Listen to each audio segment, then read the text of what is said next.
So here we are in section 4, the North takes charge. We're going to be looking back on the battlefield again in this section, looking at, it's basically the final 2 years of the war, looking at things from the war's about midpoint or turning point to the actual end of the fighting in 1865. So obviously we're only looking at a couple of high points, a couple of major things, a few major battles and campaigns, and looking at why those things are particularly major battles and campaigns and why they're turning points and things like that. So we're going to start today by looking at what becomes the most well-known, the largest, the most significant, and what is considered by most to be the turning point, the definitive battle of the war, and that is the Battle of Gettysburg, which takes place over 3 days in Gettysburg, Pennsylvania. This is July 1st through the 3rd, 1863, and again, this is going to be considered a turning point of the war. So for one thing, we are back in the Eastern Theater. You'll recall that the Eastern Theater is the fighting that's taking place mostly around Virginia, although we were in Maryland last time and we're in Pennsylvania here,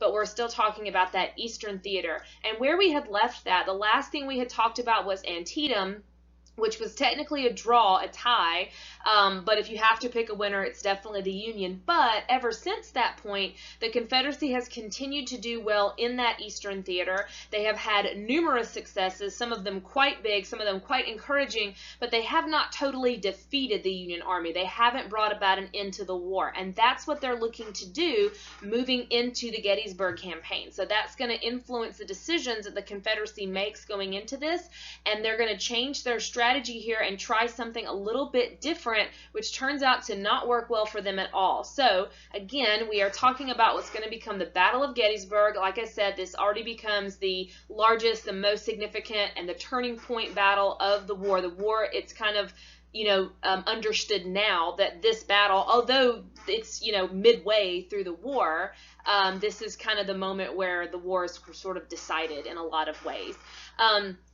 Anyway, going into this, the Confederacy had been really encouraged by victories they had had in the Eastern Theater in the months preceding this. But, like I said, those, even though they were big victories, they had not brought about an end to the war. And that's what the Confederacy wants. They want to end this. They want to end the fighting as soon as they can, because they also know that they don't have the strength to keep this going forever. It's kind of like, we're winning right now, but if this goes on much longer, we will start running out of manpower and money and all those things.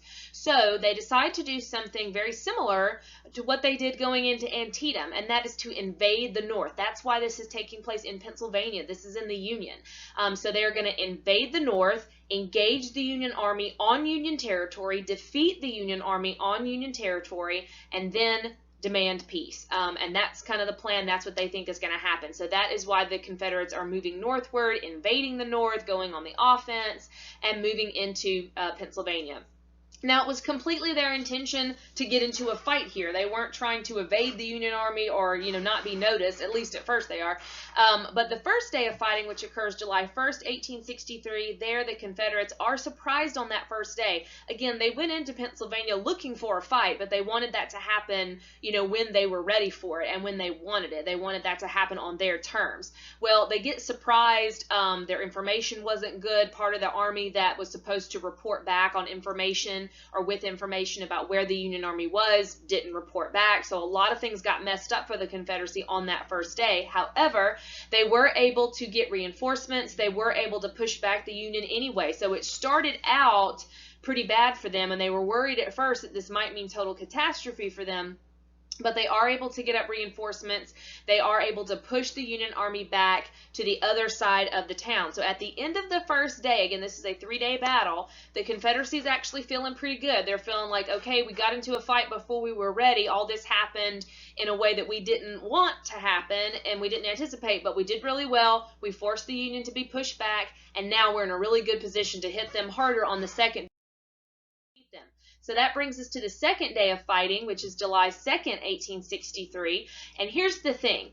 Yes, the Union Army was pushed back, but they were pushed back onto very good ground. And actually, it's exactly what the Union Army wanted. They knew that was going to happen, so they kind of planned things in a certain way. So like, okay, they're going to push us back, but they're going to push us back to this really great strategically defensive position. So on the second day, the Union is well placed on hills surrounding the town of Gettysburg. So they're up on what's called the high ground. And in these days, that's where you wanted to be. You wanted to be on the high ground, because then the enemy would have to come to you, and it'd be a whole lot harder for them to push you off of those hills than it would be for you just to hang on to those hills. So they are in a very, very good position. The Confederacy attacked the Union lines on those hills all day long, multiple attacks, hours and hours and hours. And it's very, very costly on both sides, but the Union holds strong. They're able to maintain their position. So that first day, they are successful in holding on to those hills, hanging on to the high ground. The Confederacy has failed to push them off. So the Confederacy feels at the end of the second day, okay, we got close, we didn't quite seal the deal, we'll come back on the third day and hit them again. And, you know, we wore them out a lot today, so we'll come hit them again on the third day and we'll be.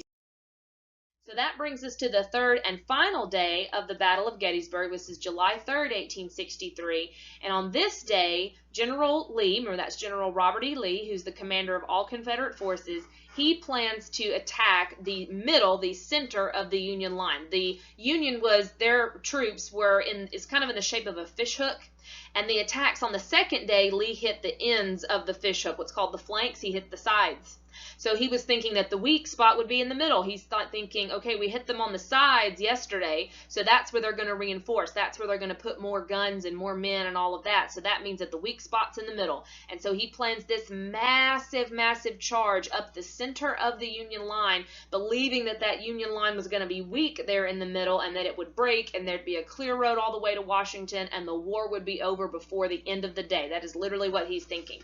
And this charge, this attack, it's called Pickett's Charge because General George Pickett is the Confederate general who's going to be in charge of this attack. This was his division of the Army, Confederate Army, that was going to be making this attack. But it turns out to be a total disaster. Some of you may have heard of Pickett's Charge. It is a massive attack. Again, the Confederacy's kind of giving it everything they've got at this point because, like I said, they are anticipating, or Lee is anticipating, that this is going to be the end. This is the final assault, so he's throwing everything he's got at it. But the area that Pickett's Charge, or the soldiers making Pickett's Charge have to make, the charge itself, it's more than a mile of open, wide open territory, wide open space that they're going to have to march through. Meanwhile, the Union, and you can kind of see this on this picture here on the left, they are well placed. They are not weak in the center like Lee thought. The Union general actually anticipated this is what Lee was going to do, and so he did reinforce that middle. So they've got plenty of guns there, plenty of men. There's a little stone wall that you can kind of see there that they can use for reinforcement. So all they've got to do is just kind of sit and bide their time and wait for those Confederate troops to get close enough, and then they can just fire right into them, which is exactly what they're going to be able to do. So Pickett's Charge ends up being a total failure, a total disaster. About a third of Pickett's division is totally destroyed. The rest of them, some captured. The rest of them, of course, retreat. And that is the last assault of the Battle of Gettysburg and the end of the battle. So Gettysburg results in a major Union victory, the largest victory they've had as of yet, arguably the largest victory they will have of the war. So this really gives them momentum that they will keep really through the end of the war. So there's several points of significance to the Battle of Gettysburg. I've already mentioned that this ends up being one of the most infamous battles of the war and a turning point of the war. It's important that we understand why it's a turning point. As it says here, this is the largest battle of the war. It involved the most troops. It is the deadliest battle of the war. I think the casualties are somewhere around 53,000 over these 3 days, which is incredibly significant. It's more than Shiloh and all the rest of them. But it is also the turning point. Now, here's why it's the turning point. It's the turning point because after this, the Confederacy no longer has the ability to fight offensively. That word that is covered up by me is offensively, meaning they can't go on the offense anymore. They have lost too much of their strength, too much of their manpower, their ability to fight. They still have ability to fight, but it's been diminished significantly. They no longer have the ability to take the war to the enemy, to invade the North, to bring the fighting to them. And that's what it really probably would have taken in order for them to win the war. They kind of needed this. A lot of people might also look at it as this is kind of the last real shot the Confederacy had to win the war, and they were not successful. They didn't do it. So they will continue to have victories from here. It's not to say they don't win anymore after this, but the tide has definitely shifted in favor of the Union, that the Confederacy will not be able to fight offensively. They will remain on that defensive strategy for the remainder of the war. And again, that's going to win them a lot of battles, but it will not seal the deal for them. So this is kind of the moment where, in hindsight, they see this is the moment where they lose. Even though the fighting goes on for 2 more years, this is as close as they get. Now, Gettysburg is also a turning point because of other developments that were taking place in the war in the Western Theater. So if you recall, the Western Theater, that is all the stuff going on in the Mississippi River region.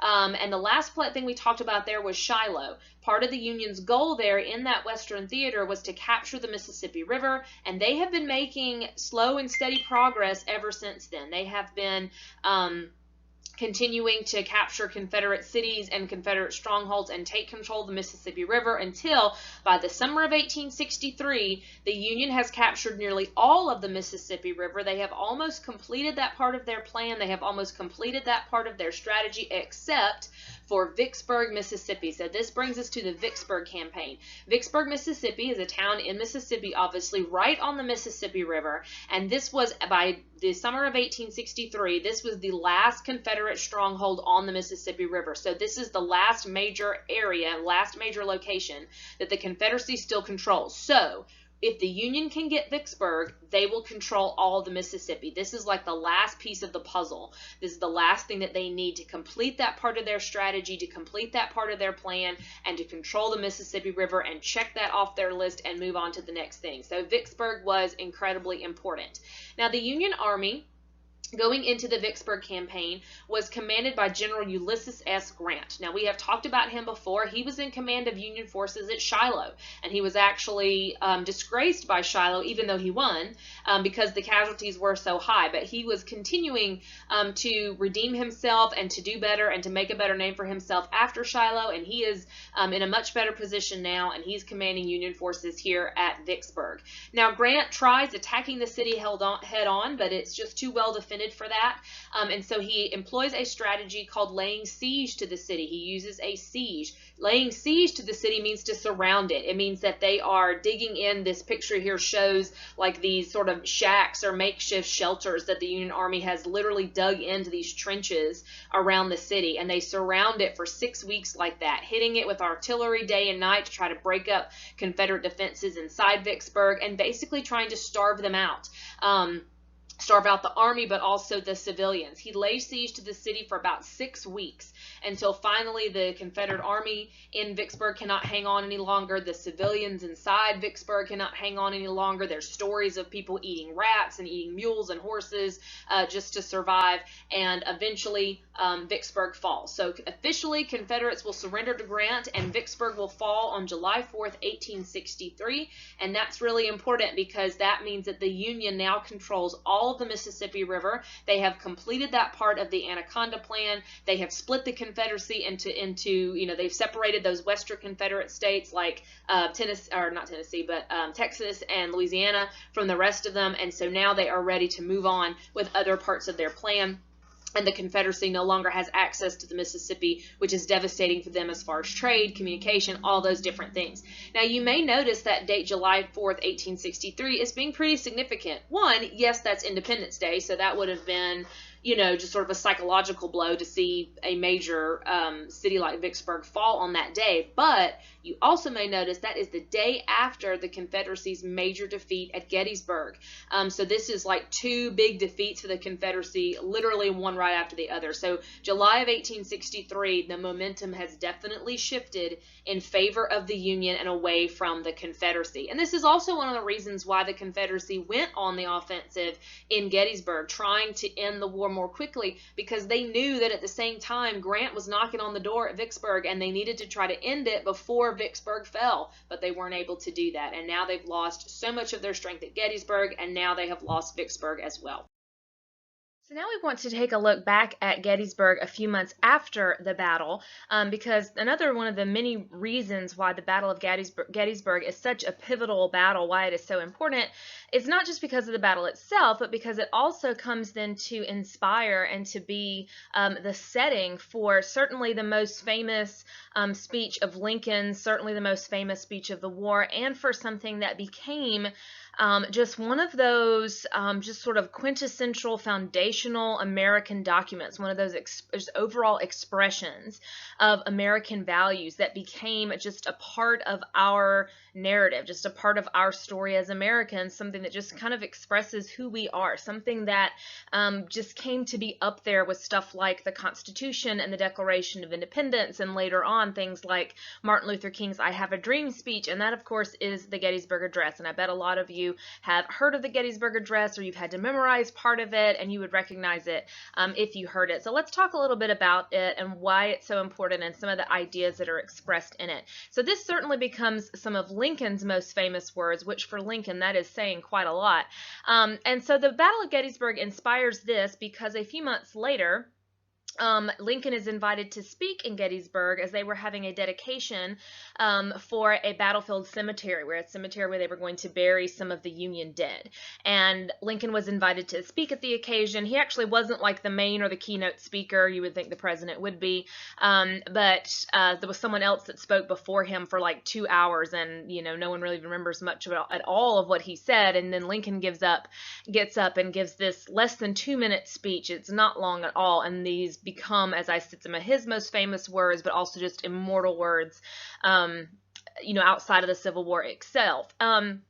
And kind of Lincoln's overall main idea in the Gettysburg Address, he kind of starts talking about what the war is about, why they're fighting, what the goals of the war are, and therefore why these men that they're there to dedicate the cemetery for, why these men have died, why these men have given their lives, and therefore why it's important that they keep fighting, why it's important that the Union, the United States, keep up this fight and finish what has been started, finish what these people have already given up their lives for.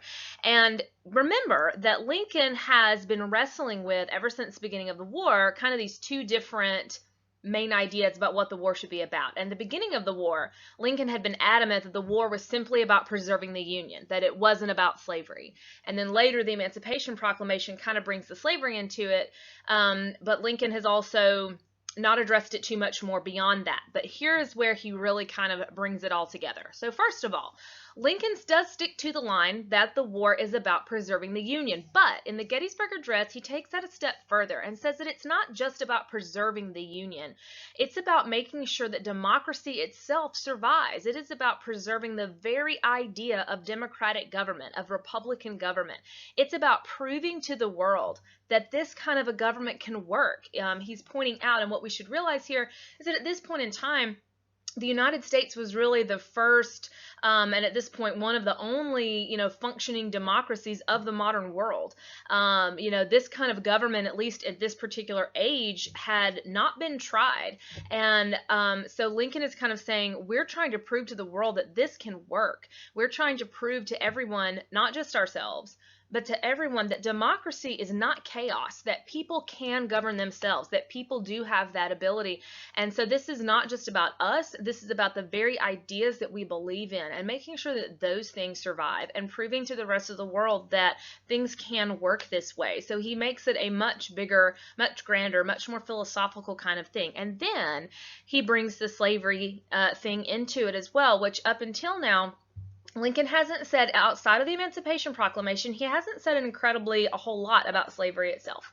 But here he says that the war is not just about preserving the Union. It is about improving the Union. Some of those words there that you can't see, improving the Union, and bringing a, quote, new birth of freedom. Some of you may recognize that phrase, that it might have a new birth of freedom, and thus ending slavery. He never actually uses the word slavery, but in that phrase, new birth of freedom, it is clear that Lincoln is talking about ending slavery, saying that that is part of it as well. So here he's saying that it's not enough to just preserve the Union. We have to make it better. We have to live up to those ideals that we claim to believe in. He quotes the Declaration of Independence in this and is essentially saying, if we truly believe in those words, if we really believe that all men are created equal and all of that stuff that the Declaration of Independence says, then this is our time to step up and actually make those things real. This is our time to make sure that we are living up to those standards that we set for ourselves.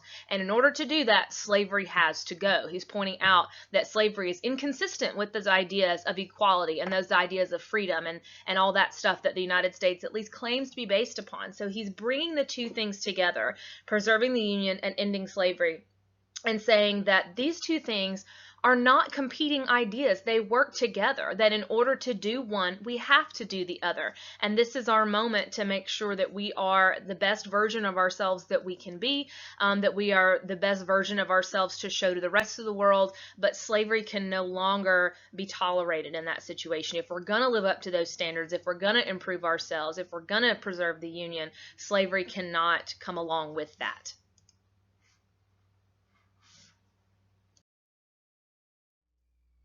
All right, so moving on, let's move back to that Western theater. So just to update again on what had gone on there, the Union controls the Mississippi River after the Vicksburg campaign. After that, they go through and capture all of Tennessee, and that paves the way for the invasion of Georgia, which is what we're going to look at here in the final year of the war, 1864, moving into 1865 when the war ends. So after capturing all of Tennessee, the Union forces then moved to capture Georgia. You may recall that part of the Anaconda Plan was for the Union to invade through Tennessee and Georgia, so we're looking at part of that right now. Now, in command of Union forces here is General William Tecumseh Sherman. So Grant is no longer in command because after capturing Vicksburg and after capturing Tennessee, he is the big-time war hero, so he has actually been promoted and reassigned. He's now gone to the Eastern Theater, so we'll see Grant here in just a little bit. He's going to face off against Robert E. Lee shortly. He's now his counterpart, and so now in command of Union forces is General William Tecumseh Sherman, and Sherman has long been an advocate for harsher tactics. He has long been an advocate for, going at this a whole lot harder. He has said from the beginning that, these Confederates mean to fight, and if we don't get aggressive, then we're not going to be successful. So he's going to show that aggression right here. And the main target, their target is Georgia as a whole, but of course their big target there is Atlanta, because Atlanta was actually not the capital of Georgia at the time, but it was one of the largest cities in the South. There was a lot of important supplies in Atlanta, a lot of important railroads in Atlanta. So that is definitely going to be the Union's major target, is the city of Atlanta. And the whole Atlanta campaign is a rather lengthy one. We're really kind of just looking at part of it. Now, as I was saying, Sherman had long been an advocate for harsher tactics. He believes in something called total war, or as Sherman actually calls it, he calls it hard war. And that means war against civilians as well as soldiers. Now, that doesn't mean like literally going around and hunting down civilians and killing people, but it does mean, war against the society, war against the infrastructure, that you are not just your, civilian targets, not so much as in people, but targets as in supplies, as in railroads, as in farms and crops and depots and things like that, so that any of the infrastructure, anything, and anyone who happens to be in the way, I mean, not literally targeting people, but if they happen to be in the way, that's their own fault, but targeting them as well. So destroying the South's infrastructure and their ability to wage war. So you're not just fighting the soldiers in the field and depleting their military ability to fight, but you're destroying their crops. You are destroying their ability to actually create the tools of war. And it is meant to be a psychological weapon as well. This is meant to lower morale. It is meant to destroy morale, which is what this says, meant to destroy morale, to sink them to their knees, to they'll be humiliated, that they will not want to fight again, they will not be able to fight again, and where they will never ever forget it. It's sort of a, rub their nose in it kind of a thing, which is why, as you can Sherman becomes quite infamous throughout parts of the South. There may still even be places where his name is kind of a dirty word. Again, the Atlanta campaign is a whole lengthy campaign. First, there's fighting around outside Atlanta as the Union tries to get close. Then Sherman uses a tactic similar to what was done at Vicksburg by laying siege to Atlanta. And then eventually after that siege, a lot of the civilians had actually fled or evacuated the city by that point. So the civilian casualties in this whole campaign are actually quite low, because most people got the heck out of there there before, anything major would happen. But anyway, the Confederate Army eventually evacuates the city of Atlanta, and then Sherman and the Union Army move right on in and pretty much destroy all of Atlanta, burning most of it to the ground, destroying the depots, the factories, the railroads, all those different things. Actually, most of those fires, you may have heard of the burning of Atlanta before, most of those fires, most of that was actually done by Confederates before they evacuated. They actually started destroying most of it so that the Union couldn't get their hands on it. And this destruction of Atlanta, the burning of Atlanta, begins Sherman's infamous campaign known as the March to the Sea, where the Union troops went from Atlanta all the way across the state of Georgia, all the way to Savannah, thus March to the Sea, because it's right there on the Atlantic Ocean, destroying roads, destroying railroads, destroying crops, burning towns, whatever, just leaving this path of destruction through the state of Georgia. Again, total war. That's exactly what Sherman was after here. So that certainly captures the state of Georgia, as well as destroying Atlanta, capturing Savannah. And the March to the Sea just humiliates the South. They have not been totally defeated yet, but it is pretty much a matter of time here, sinking them to their knees and helping Lincoln, a word that's missing there, helping Lincoln win re-election in 1864. 1864, when this is happening, it's hard for us to imagine, but this is actually an election year. Lincoln is having to campaign for president, and the success of the Atlanta campaign actually helps Lincoln get a lot of support and helps him win re-election for a second term as president, which will begin in 1865. So now we're going to move back to the Eastern Theater, to the last year of the war there, and seeing finally the Confederacy, as this subheading suggests, wear down and eventually surrender. So at the same time that things are not going well for the Confederacy in the Western Theater with the Atlanta campaign and the March to the Sea, Grant, like I mentioned, has been promoted and is now in command of all Union forces in Virginia. So he is now in command of the Union Army there, whereas Lee is in command of the Confederate Army there. So he is given this task that no one else has been able to accomplish, seemingly, and that is defeating Lee's troops, bringing about an end to the war here. Now, Grant's strategy at this point and how the wars change at this point, the war in the East in this final year becomes what's called a war of attrition, and that means literally wearing your enemy down. It means just fighting them until they can't fight anymore, killing enough of their people that they will not be able to keep on fighting. It's not about getting strategic victories. It's not about capturing the entire army. It's not about getting this territory back or this, that, or the other. It is about literally wearing them down. And the way you do that, what Grant's doing here, is he is engaging the Confederate Army almost constantly. His plan is to fight them every day if he has to fight them on multiple fronts so that they can't reinforce themselves, to just wear them down to a point where they will have to give up. So as you can probably imagine, the fighting gets incredibly ugly and incredibly intense and incredibly frequent at this point. In the first couple of years of the war, the fighting is really, really spread out. Like, they'll fight and then there's weeks before they'll fight again, sometimes months. And here it is like every day they are fighting. And this doesn't mean the Union wins all the time. They lose lots of battles here. Grant orders some absolutely suicidal attacks. But the point is, he keeps coming back for more. He keeps engaging and he keeps them up, because this is where the Union can play into that strength of having more people and a higher population and more supplies. They know that the Confederacy will eventually wear out. So the fighting gets incredibly brutal in the final year. And that war of attrition cost Grant a lot of popularity. His troops are near mutinous against him at times, but it does eventually work. And by 1865, the Confederate Army is just about out of steam. The government is falling apart. Richmond's got nothing left to send. And Lee realizes that his army can't survive much longer, and they certainly can't defend Richmond, the Confederate capital, anymore. So in early April of 1865, he sends word over to the Confederate government that he can no longer defend Richmond. The Confederate government evacuates Richmond, and they're all on the run. And the Confederate army slips out of Richmond to try to get away.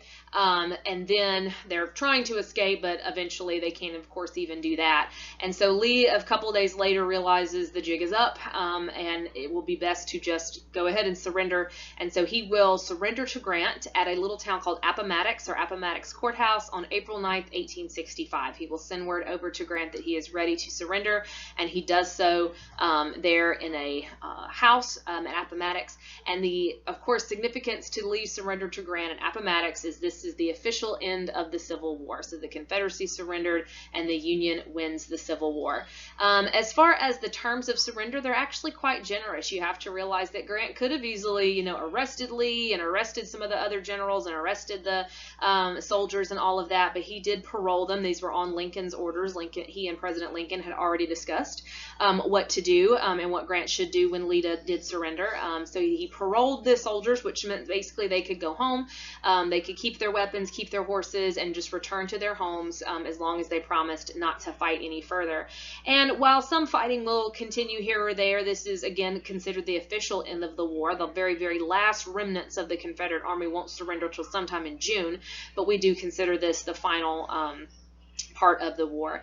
So the war is now over, and now there is an even bigger or another big thing to be worried about, and that is, where do you go from here? How do you rebuild? What is the status of the South now, now that the war is over? Is the Union truly back together, and what's that going to look like?